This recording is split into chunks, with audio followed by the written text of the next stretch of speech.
In 1810, New York was the most populous state in America. It would hold that title for 150 years, longer than any state has ever held it.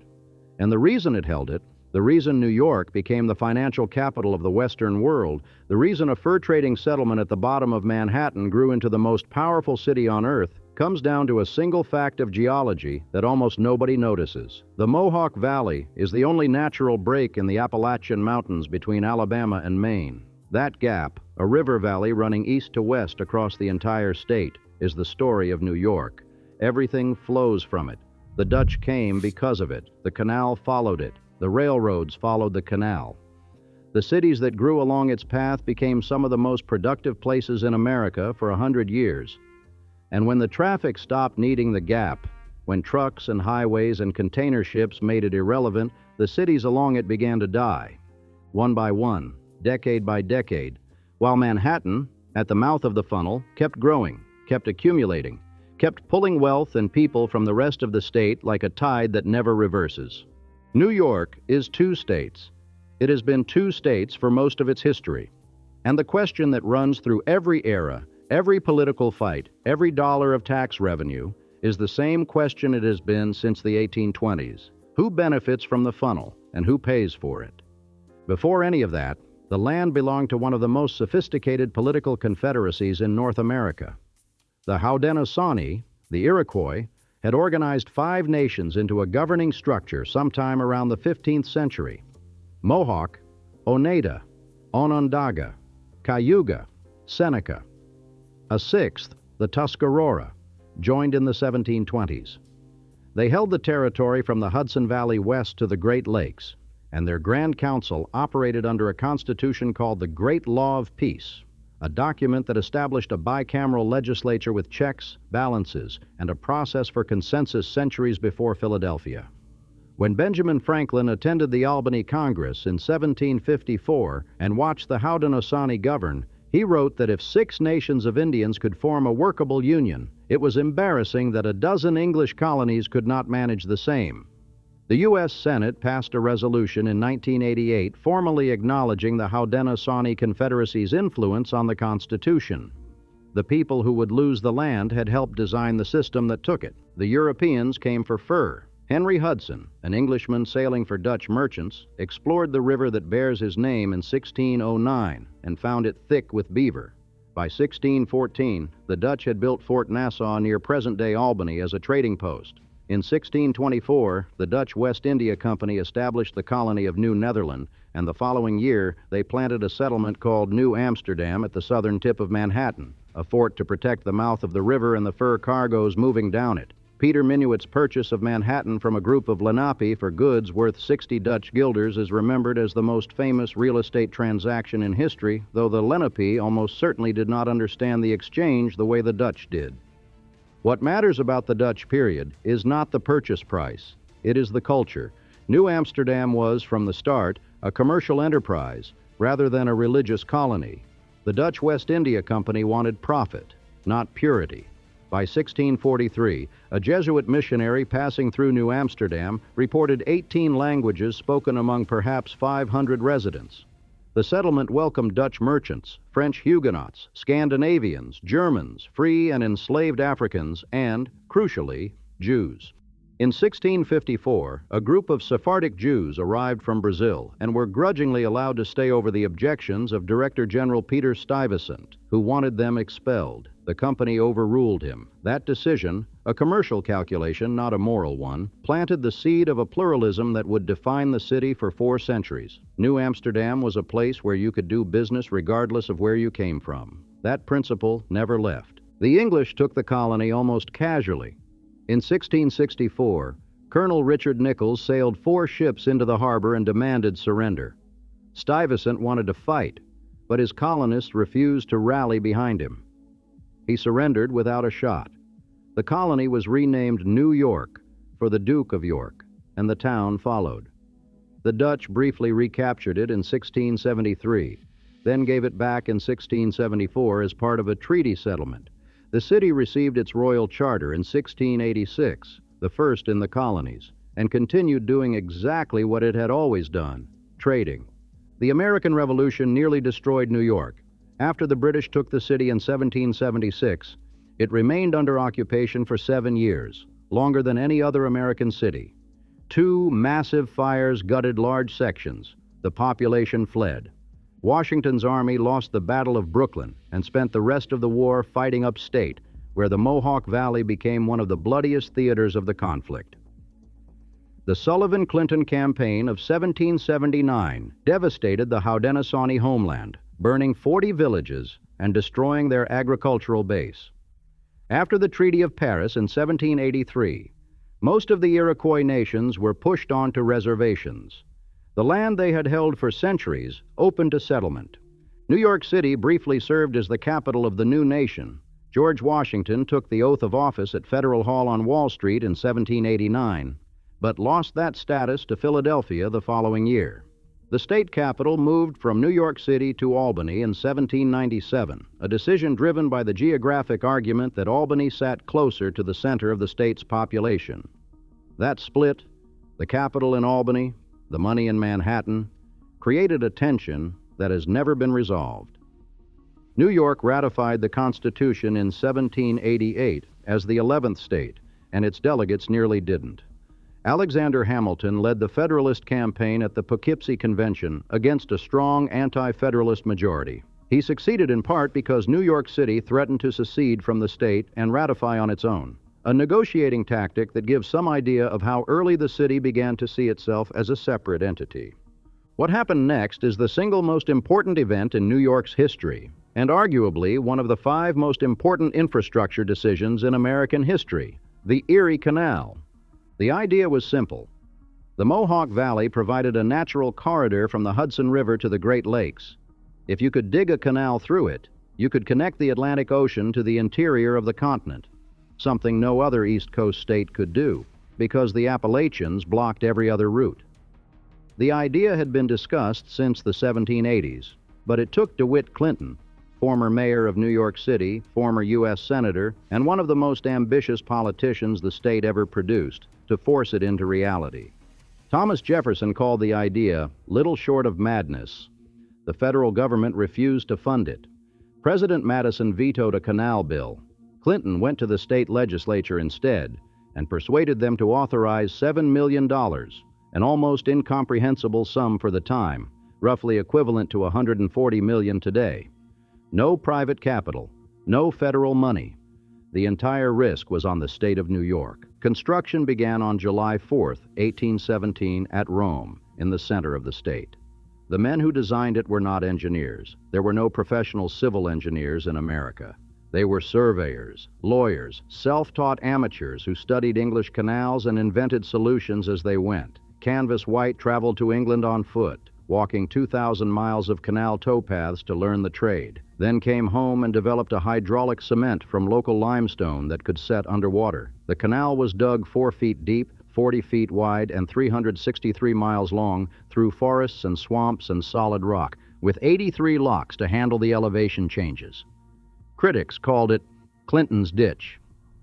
On October 26, 1825, DeWitt Clinton boarded a packet boat in Buffalo carrying 2 kegs of Lake Erie water. He traveled the length of the canal to New York Harbor, where he poured the water into the Atlantic in a ceremony called the Wedding of the Waters. The canal paid for itself within 7 years. By the time toll collection ended in 1882, it had generated over $121 million against $78 million in construction and maintenance costs. Freight rates between Buffalo and New York City dropped 90%. A journey that had taken 2 weeks by wagon now took 5 days by barge. The consequences were enormous and immediate. New York City, already the largest port in America, became the undisputed commercial capital of the nation. Every bushel of wheat, every board foot of lumber, every barrel of goods moving between the Great Lakes and Europe funneled through the port of New York. The cities along the canal route exploded. Buffalo grew from 2,000 people in 1820 to over 18,000 by 1840. Rochester, Syracuse, Utica, Rome, all of them were canal towns that became industrial cities. The canal gave New York State a competitive advantage so overwhelming that it earned the nickname the Empire State, and the nickname stuck because the empire was real. But here is the detail that matters most for understanding New York. The canal did not just move goods, it moved money. The tolls, the commissions, the insurance, the financing of cargoes, all of it concentrated in Manhattan. Before the canal, several East Coast ports competed roughly equally: Philadelphia, Baltimore, Boston, New York. After the canal, the competition was over. New York handled more tonnage than all its rivals combined. And the financial machinery required to manage that trade, the banks, the brokerages, the insurers, grew in proportion. In 1792, 24 stockbrokers and merchants had signed a two-sentence agreement under a buttonwood tree at 68 Wall Street, pledging to trade securities only with each other and to charge fixed commissions. That was the Buttonwood Agreement, and it became the founding document of the New York Stock Exchange. For its first 3 decades, the exchange was a modest affair. The canal changed that. The volume of commerce pouring through the port required capital markets of a scale that no other American city could match. By the 1830s, Wall Street was the financial center of the nation. By the 1860s, it was becoming a financial center of the world. The canal did not create Wall Street, but it gave Wall Street the trade volume that made it indispensable. The railroads arrived in the 1840s and 1850s, and they followed the same corridor, the Mohawk Valley, because the geography that made the canal possible made the railroad possible too. The New York Central Railroad, consolidated by Cornelius Vanderbilt in the 1860s, ran from New York City to Buffalo along essentially the same route. The railroad was faster than the canal, and it could operate year-round, but it did not kill the canal towns. It accelerated them. Rochester became the flour capital of the nation, its mills powered by the falls of the Genesee River. Syracuse built an economy on salt, mined from deposits beneath the city. Buffalo became one of the great transshipment points of the continent, where grain from the Midwest was unloaded from lake freighters and loaded onto trains heading east. By the middle of the 19th century, New York was producing something else at an extraordinary rate: politics. The Canal Corridor had also become the burned-over district, a region so swept by religious revivals and reform movements that it seemed to catch fire every decade. The Seneca Falls Convention of 1848, where Elizabeth Cady Stanton and Lucretia Mott launched the women's suffrage movement, took place in a small town along the canal route. The abolitionist Frederick Douglass published his newspaper, the North Star, from Rochester. Joseph Smith founded the Mormon movement near Palmyra. The same transportation network that moved goods also moved ideas, and New York's canal towns were, for a generation, the most ideologically restless places in America. The state's political machine, Tammany Hall, had been founded in 1789, but it reached its full power under William Boss Tweed in the 1860s and 1870s. Tweed never held the office of mayor, but he controlled the Democratic Party in New York City with a grip that no one could break. His ring embezzled at least $50 million from the city, perhaps as much as $200 million, through inflated contracts and kickbacks. A single courthouse that should have cost a few $100,000 ended up costing nearly $15 million, with $9 million going directly to Tweed and his cronies. Thomas Nast's cartoons in Harper's Weekly eventually helped bring him down. Tweed fled to Cuba, then Spain, was recaptured, and died in a New York jail in 1878. But Tammany Hall did not die with him. Under a succession of bosses, John Kelly, Richard Croker, Charles F. Murphy, the machine evolved. It traded patronage for votes, running a parallel social services system that the government could not or would not provide. When immigrants arrived with nothing, Tammany gave them jobs, coal in winter, help with the courts.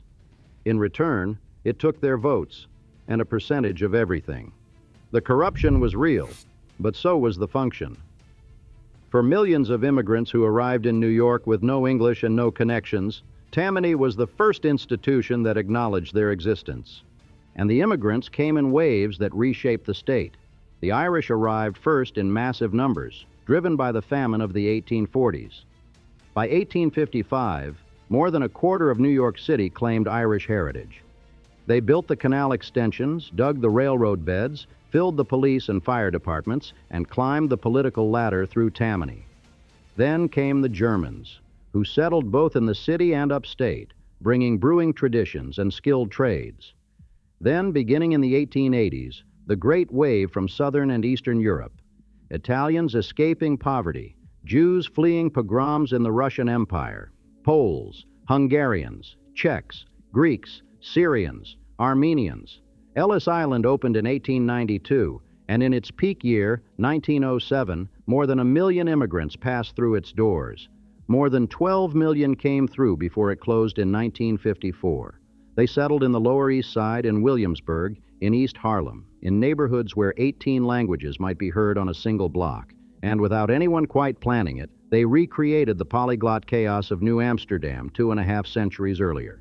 The immigrants did not just add to New York's population, they built specific industries. The garment trade, New York's largest manufacturing sector by 1900, was built overwhelmingly by Jewish and Italian immigrants. 600 shops and factories employed 30,000 workers, producing $50 million worth of clothing annually. The conditions were brutal: 14-hour days, locked doors, no ventilation, wages paid by the piece.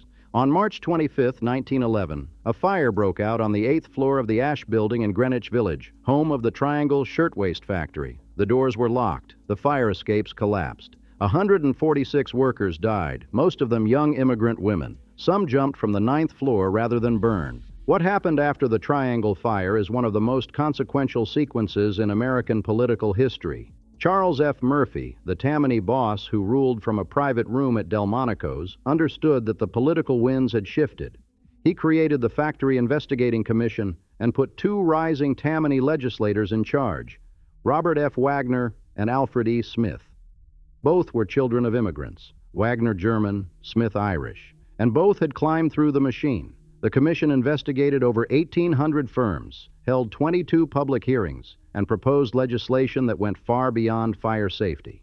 New York passed more than 20 new laws: mandatory sprinklers, limits on child labor, 1 day of rest in 7, a minimum wage for state workers, the beginnings of workers' compensation. Francis Perkins, a social reformer who had watched the Triangle Fire from the street, worked with Wagner and Smith on the commission and would later become Franklin Roosevelt's Secretary of Labor. She said openly that the New Deal could be traced directly to March 25, 1911, on the corner of Washington and Green Streets. The trail from Tammany Hall to the Triangle Fire to the New Deal is a specifically New York story: corruption producing reform, reform producing national policy. Smith ran for president in 1928, the first Catholic nominee of a major party, and lost badly. But Wagner went to the U.S. Senate, where he authored the National Labor Relations Act, and Perkins helped design Social Security. The New York political machine, for all its graft, had also trained the architects of the American welfare state. While Manhattan accumulated financial power, upstate New York was building a different kind of economy, one based on invention and manufacturing. In the 1880s, Thomas Edison chose Schenectady for his machine works after riding through on the New York Central and seeing the advantages: transportation, water, rail access. The company became General Electric, and at its height, it employed 25,000 people in Schenectady alone.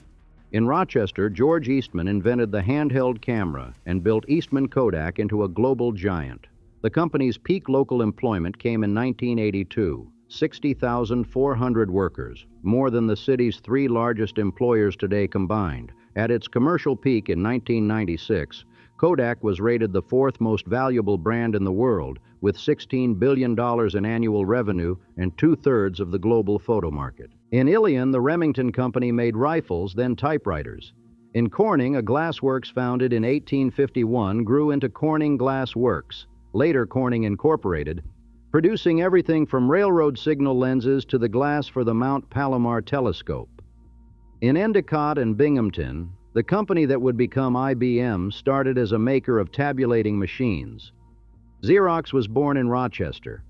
Bausch and Lomb made its precision optics there. Western Union started there.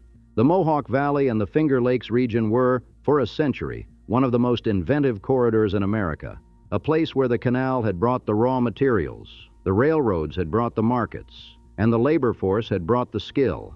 New York's Constitution tells its own story.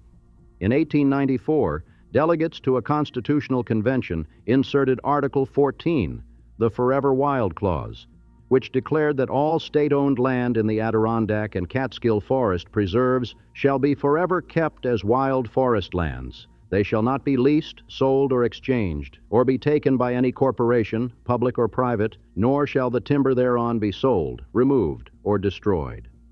It was one of the most radical conservation laws in the world, 2 years after the Sierra Club was founded in California, and it was driven not by environmentalism in the modern sense, but by two very practical concerns. The first was that clear-cutting in the Adirondacks was destroying the watershed that fed the Erie Canal and the Hudson River, threatening the state's commercial lifeline. The second was that the timber companies had been exploiting loopholes in earlier laws to strip the forests bare. The provision was written into the Constitution specifically because a statute could be changed by the legislature, but a constitutional amendment required a public vote. Today, the Adirondack Park covers 6 million acres, nearly 3 times the size of Yellowstone, and remains the largest publicly protected area in the contiguous United States. Nearly half of it is state-owned forever wild land. The rest is privately held, home to 130,000 permanent residents who live inside a park that has no entrance, no gate, and no fee. It exists because the men who wrote the 1894 Constitution understood that the same commercial instinct that had built the state's wealth would destroy its resources if it went unchecked, and that only a constitutional provision, unalterable by any legislature or governor, could hold the line. The 20th century brought New York something no other state experienced in quite the same way. A man who reshaped its physical landscape without ever being elected to anything. Robert Moses held simultaneous positions: Parks Commissioner, head of the Triborough Bridge and Tunnel Authority, chairman of the Power Authority, that gave him control over billions of dollars in public works spending for nearly 4 decades. He built 35 highways, 12 bridges, hundreds of parks, Jones Beach, Lincoln Center, Shea Stadium, the 1939 and 1964 World's Fairs, and 2 hydroelectric dams. At one point in the 1930s, 25% of all federal construction dollars in the country were being spent in New York City under his direction, and as many as 80,000 people worked under his authority. He changed the way Americans thought about public infrastructure, and he did it by mastering a financial instrument, the public authority, that allowed him to issue revenue bonds backed by toll collections rather than tax revenue, which meant he never needed voter approval. The Triborough Bridge and Tunnel Authority alone generated enough toll revenue to fund decades of construction. Moses understood that in New York, the real power was not in the legislature. It was in the cash flow. But Moses also destroyed. He bulldozed neighborhoods to build expressways. He designed parkway bridges too low for buses, which kept public transit, and the people who depended on it, away from his beaches. He relocated hundreds of thousands of residents, disproportionately black and Puerto Rican, to build housing projects that became vertical traps. The Cross Bronx Expressway, which he rammed through a stable working-class neighborhood in the 1950s, is widely credited with accelerating the destruction of the South Bronx. Jane Jacobs and community activists eventually stopped him from driving a highway through Lower Manhattan and Greenwich Village, but by then the damage across the rest of the city was done. Moses is the reason New York looks the way it does: the bridges, the parks, the highways. And he is also the reason whole sections of it look the way they do: emptied, cut apart, scarred by concrete.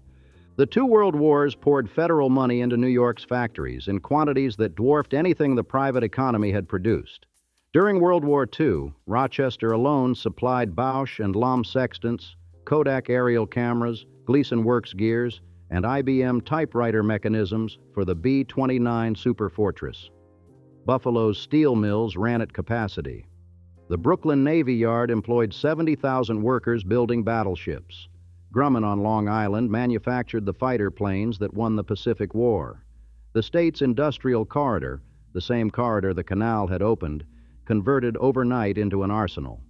When the war ended, those factories retooled for consumer goods and entered the greatest boom in American manufacturing history, a boom that felt permanent and was not. New York's population peaked in relative terms in that post-war glow. The 1960 census recorded it as the most populous state with 16.8 million people, California passed it by 1963. Texas passed it in 1994. Florida passed it in 2014. New York dropped to fourth, a decline so gradual it barely registered as news, but so steady it could not be dismissed as a fluctuation. The decline was not evenly distributed. It was almost entirely upstate. New York City, after losing nearly 1 million people in the 1970s, the decade of the fiscal crisis, when the city teetered on the edge of bankruptcy, and President Ford initially refused federal assistance, prompting the famous Daily News headline, "Ford to City, Drop Dead," stabilized, and then grew, surpassing 8.2 million by 2010. But Buffalo lost half its population between 1950 and 2000. One of the steepest declines of any large American city. Rochester fell 34% over the same period. Syracuse fell 33%. Utica, Binghamton, Elmira. The same pattern, decade after decade. 5 consecutive decades of loss for some of them. What happened was deindustrialization, and it followed the canal corridor like a disease following a road. General Electric scaled back in Schenectady. Kodak's Rochester workforce went from 60,000 in 1982 to 1,600 by 2016. Carrier left Syracuse for Mexico. The textile mills in Utica closed. Bethlehem Steel, which had fed the Buffalo economy for generations, shut its Lackawanna plant. Manufacturing employment across the state fell from 1.1 million in 1990 to about 440,000 by 2023, a 60% drop. The cities that the canal had created, the cities that the railroad had amplified, the cities where General Electric and Kodak and Remington and IBM had employed entire generations at middle-class wages, those cities hollowed out. And here is the number that captures the split. The financial activities sector, centered almost entirely in Manhattan, now accounts for roughly 30% of New York State's total gross domestic product. The state's GDP exceeds $2 trillion, which would rank it among the top 15 national economies in the world. But that wealth is concentrated so heavily in one metropolitan area that upstate New York, taken alone, would qualify for the kind of federal aid normally reserved for Appalachia. In the late 1990s, 6 upstate cities, Buffalo, Elmira, Newburgh, Syracuse, Rochester, and Utica, had poverty rates high enough to qualify for Clinton-era programs designed for devastated regions. Albany, the capital, sits in the middle, geographically between the city and the upstate decline, politically between 2 constituencies that want opposite things. Downstate taxpayers fund a disproportionate share of state revenue and resent sending it north. Upstate residents watch their tax dollars flow to Manhattan infrastructure and watch their children leave for jobs in Charlotte or Austin or Denver. The state legislature, reapportioned after every census, tilts further toward the city with every count. The political weight of upstate New York has been shrinking for a century, and there is no mechanism to reverse it. The tension runs back to the canal. DeWitt Clinton built the Erie Canal with state money, and the tolls repaid the investment many times over. But the profits accumulated in New York City, not in the towns that the canal ran through. The pattern repeated with the railroads, with the financial industry, with every subsequent wave of commerce. Upstate provided the corridor, the labor, the raw materials. Manhattan collected the returns. The canal was the greatest infrastructure investment in American history up to that point, and it set a precedent that has never been broken. New York State builds, and New York City collects. The garment district on 7th Avenue, which once employed hundreds of thousands, has contracted to a fraction of its former size. The manufacturing moved offshore to China and Bangladesh, though the design and marketing remain in Manhattan. The publishing industry, which made New York the literary capital of the English-speaking world, consolidated and then contracted. But finance expanded to fill every space that manufacturing vacated. Wall Street's share of the state economy grew from large to dominant to overwhelming. By 2025, finance and insurance alone generated over $360 billion in GDP, nearly a fifth of the state's total output. Tourism, the second largest industry, brought in more than 60 million visitors a year and roughly $250 billion in economic activity. The state university system, SUNY, is the largest comprehensive public university system in the country, with 64 campuses enrolling nearly 400,000 students. It was created in 1948, remarkably late compared to the land-grant universities that other states established in the 1860s under the Morrill Act. The reason for the delay was opposition from New York's powerful private universities, Columbia, Cornell, NYU, Syracuse, which did not want public competition. The compromise was that SUNY would focus on teacher training and regional campuses rather than competing directly with the Ivies. That compromise held for decades and meant that New York, despite its wealth, was slower than states like Michigan or California to build a flagship public research university with national standing. Cornell occupies a unique position. It was founded in 1865 as both a private university and New York's land-grant institution, a hybrid that gave it state funding for certain colleges while keeping its core identity private. Ithaca, where Cornell sits, is a small city in the Finger Lakes that somehow sustains a world-class research university in a region otherwise defined by dairy farms and vineyards. The university's agricultural and engineering programs were built on the land-grant model, but its endowment and its Ivy League membership give it resources that no purely public university can match. It is the only Ivy League school that serves as a state land-grant institution, a structural oddity that tells you something about New York's complicated relationship with its own public institutions. Down in the harbor, the Statue of Liberty has stood since 1886, a gift from France that was almost never built because neither Congress nor the New York State Legislature would fund the pedestal. Joseph Pulitzer raised the money through his newspaper, The New York World, by shaming the wealthy into contributing and accepting donations as small as a penny from school children. The statue became the symbol of immigration, of possibility, of the promise that New York extended to the world.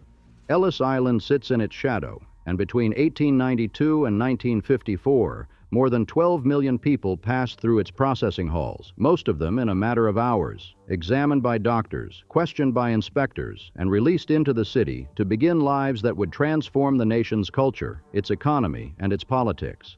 Today, Ellis Island is a museum. The great hall where immigrants waited for their names to be called is silent.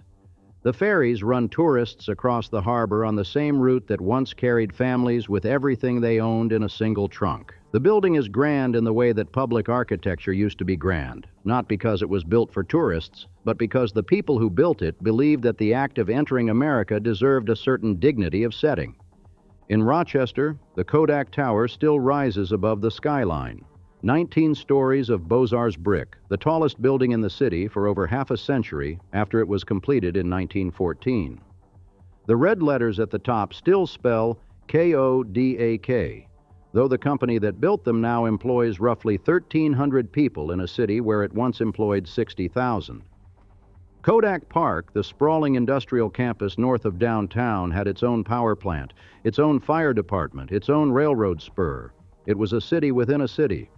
Pieces of it have been repurposed: biotech firms, small manufacturers, a brewery and a building where they once mixed photographic chemicals. But the scale of what was there, the sheer physical mass of an enterprise that employed a tenth of the metropolitan population and accounted for half its economic activity, is something you can feel in the empty parking lots and the quiet corridors. George Eastman, who founded the company, also gave away most of his fortune to the University of Rochester, to the Eastman School of Music, to dental clinics, to MIT. He built the cultural infrastructure of a city the way a canal builder digs a channel, with the belief that the investment would pay off for generations. The city's hospitals, its university, its symphony, much of it traces back to Eastman's money. The company failed, but the philanthropic architecture survived. 300 miles south, Manhattan remains what it has been since the canal era, the mouth of the funnel. The New York Stock Exchange on Broad Street processes transactions that move trillions of dollars annually. The towers of Midtown hold the densest concentration of office space in the world. Broadway, the publishing houses, the television networks, the advertising agencies, the law firms, all of it still there, still generating the economic gravity that pulls talent and capital from every direction. The city's population approaches 8.4 million. Its metropolitan GDP exceeds $2.6 trillion, larger than the output of all but a handful of nations. But the funnel has narrowed. Long Island, stretching 120 miles east of Manhattan, developed its own post-war economy: Grumman, Republic Aviation, Brookhaven National Laboratory. But it too has shifted. The defense contractors scaled back after the Cold War. The suburbs that Levittown invented filled with commuters whose economic lives revolved around the city, even if their homes did not. The corridor that once carried grain and lumber now carries mostly data. The canal is a recreational waterway. The last commercial vessel to use it regularly, the Day Peckinpah, stopped running in 1994. The New York Central Railroad, the line Vanderbilt built along the Mohawk Valley, became part of Penn Central, which went bankrupt in 1970 in the largest corporate bankruptcy in American history up to that point, and was eventually absorbed into Conrail and then CSX. The thruway, Interstate 90, follows the same ancient route, the same geological gap, but the trucks on it are often passing through, not stopping in the cities that line it. Schenectady's General Electric campus, where Edison's vision once employed 25,000 people making turbines and generators that powered the world, has contracted to a shadow of its peak. The city's population is roughly half what it was in 1950. In Utica, the textile mills that once produced the nation's cotton goods are either demolished or converted to lofts. In Binghamton, IBM, which was once so dominant that the region was called the Silicon Valley of the East, has largely departed. The company that was born there, that grew from tabulating machines into the most powerful computing corporation in the world, moved its center of gravity elsewhere, and the southern tier lost its anchor. The Adirondacks remain, 6 million acres of mountain, lake, and forest, protected by a constitutional provision that no legislature can weaken, no governor can override, no corporation can breach. The loons still call across the northern lakes in a sound that has not changed in 10,000 years. The Forever Wild clause, written by men who were worried about water supply and timber theft, accidentally created one of the most durable environmental protections in the world. 2 years older than the Sierra Club's founding, a full century older than the Environmental Protection Agency, Article 14 of the New York State Constitution is still standing, still enforced, still meaning exactly what it said in 1894. These lands shall not be sold, leased, or exchanged. The timber shall not be removed or destroyed. There is a road in the Mohawk Valley, Route 5S, the old highway that runs parallel to the thruway, where you can still see the remnants of the canal if you know where to look. A depression in a farmer's field, a stone aqueduct overgrown with sumac, the ghost of a lock chamber, half filled with leaves. The canal ran through here once, and the mules walked beside it, and the packet boats carried passengers who were heading west to build a country they had not yet seen. The boats are gone. The mules are gone. The factories that the canal built are mostly gone. But the valley is still there, the gap in the mountains, the one place where the Appalachians relent, the corridor that made New York what it was. The water still runs east.